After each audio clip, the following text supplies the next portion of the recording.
25 number पर ध्यान दीजिए, क्या कर रहा है कि JSR साझेदारी में है, 3 साझेदार है, कौन कौन? JSR। सवाल पर ध्यान दीजिए, फिर है कि 3:1 अनुपात में लाभ बांटता है। 31 मार्च 2019 को उसका आर्थिक चिट्ठा दिया हुआ है। आर्थिक चिट्ठा के एसेट साइड में बहुत सारा संपत्ति है और लायबिलिटी साइड में भी बहुत सारा आइटम है। अब जब साझेदारी फर्म का विघटन होता है तो सबसे पहले क्या होता है? रियलाइजेशन अकाउंट बनाते हैं और रियलाइजेशन अकाउंट में बैलेंस शीट के एसेट साइड में जितना भी संपत्ति मौजूद रहता है उस सभी संपत्ति को डेबिट साइड में टू सन्ड्री एसेट्स करके लिखते हैं ना। तो देखिए कौन कौन संपत्ति है। बिल्डिंग है 20,000 का, लिखाइए। बिल्डिंग है कितना का? 20,000 का। एक आदमी बोलिए। Plant 44,000। Stock 12,000। Joint life policy 12,400। Debtors कितना? 10,000। उसके बाद एक्रूड इंटरेस्ट। एक्रूड इंटरेस्ट कितना का है? 2,000 का। हो गया। अब टोटल इसका जोड़कर कितना हो जाएगा? 1,04,000 हो जाएगा। टोटल जोड़ के कितना हो जाएगा? 1,04,000। आप लोग भी जोड़कर देख लीजिए उतना होता है कि नहीं। उसके बाद क्रेडिट साइड में बाय सन्ड्री लायबिलिटीज।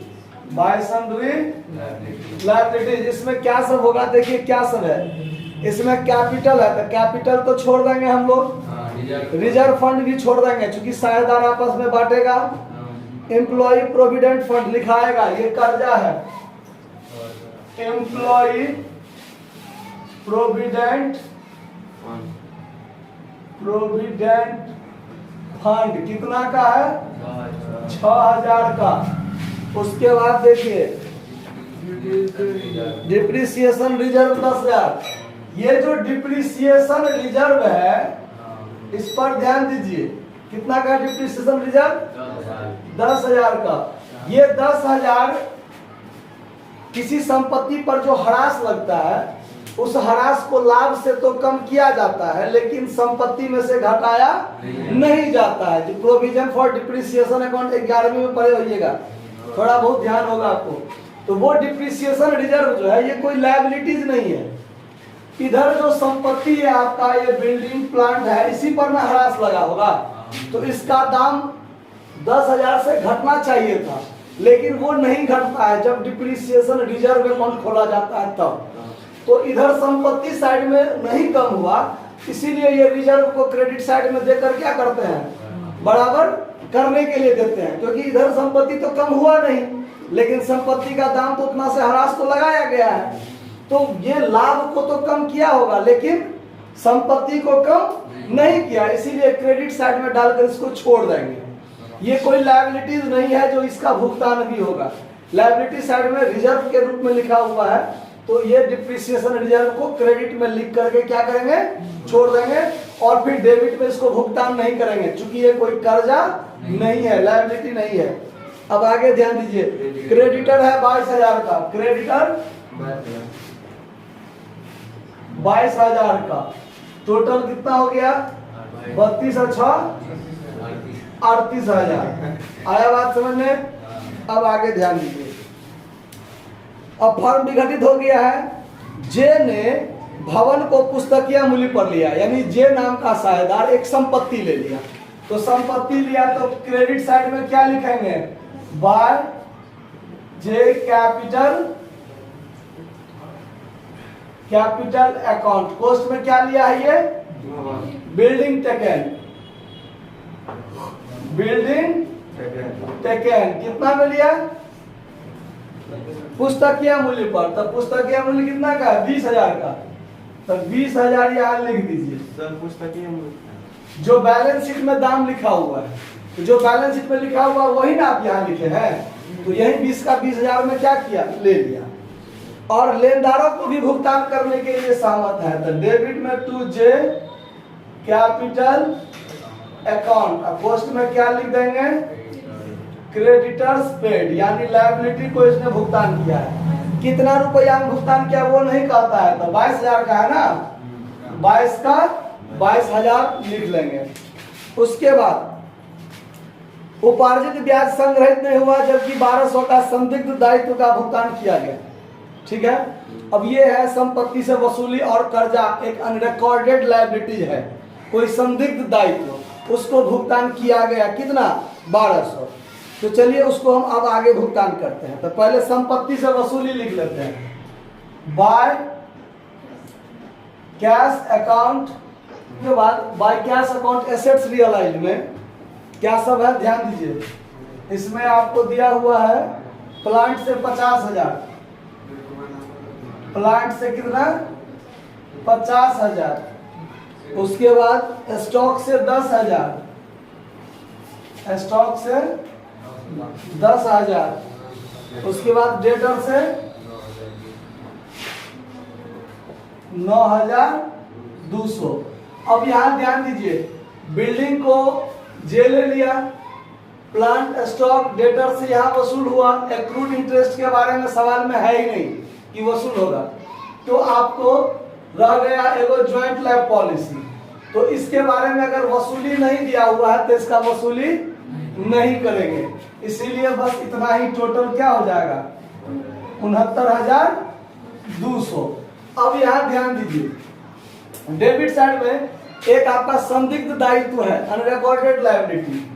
तो अब लायबिलिटीज का जो भुगतान होगा to cash account liability paid, जिसमें क्रेडिटर का भुगतान हो गया है, डिप्रिसिएशन रिजर्व का भुगतान करना नहीं है, एम्प्लॉय प्रोविडेंट फंड, तो एम्प्लॉय प्रोविडेंट फंड इसका भुगतान कितना होगा 6,000।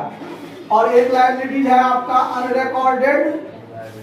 अनरिकॉर्डेड लायबिलिटी, उसको भी कितना दिया गया 1200, यानी टोटल लायबिलिटी का भुगतान कितना हुआ 7200, यानी बात खत्म। इससे और एगो वसूली भी है टू कैश अकाउंट एक्सपेंस का, कितना का 1200 का। अब इसको जोड़ घटाव कीजिए, डेबिट साइड का जोड़ देखिए कितना होता है 1,29,600, 1,29,000, 2 2 4 4 8, 1,30,000। अरे ठीक से जोड़िए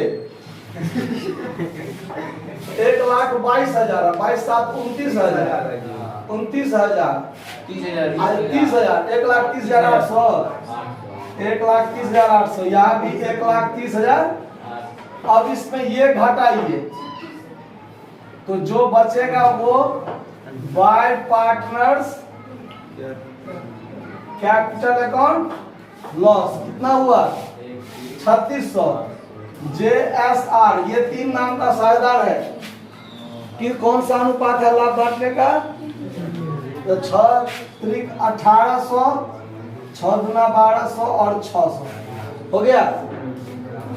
अब ध्यान दीजिए आगे, पार्टनर्स कैपिटल अकाउंट जब बनाएंगे तो यहां पर हो जाएगा आपका सबसे पहले बाय बैलेंस बीडी, कितना कितना है बाय बैलेंस बीडी देखिए तो 24,000, 17,200, 19,000, 20,800, 20,800। ठीक है, अब देखिए बैलेंस शीट में रिजर्व फंड है 6,000 बांटने वाला, तो यही क्रेडिट में बटा जाएगा बाय रिजर्व फंड 3,000, 2,000 और 1,000।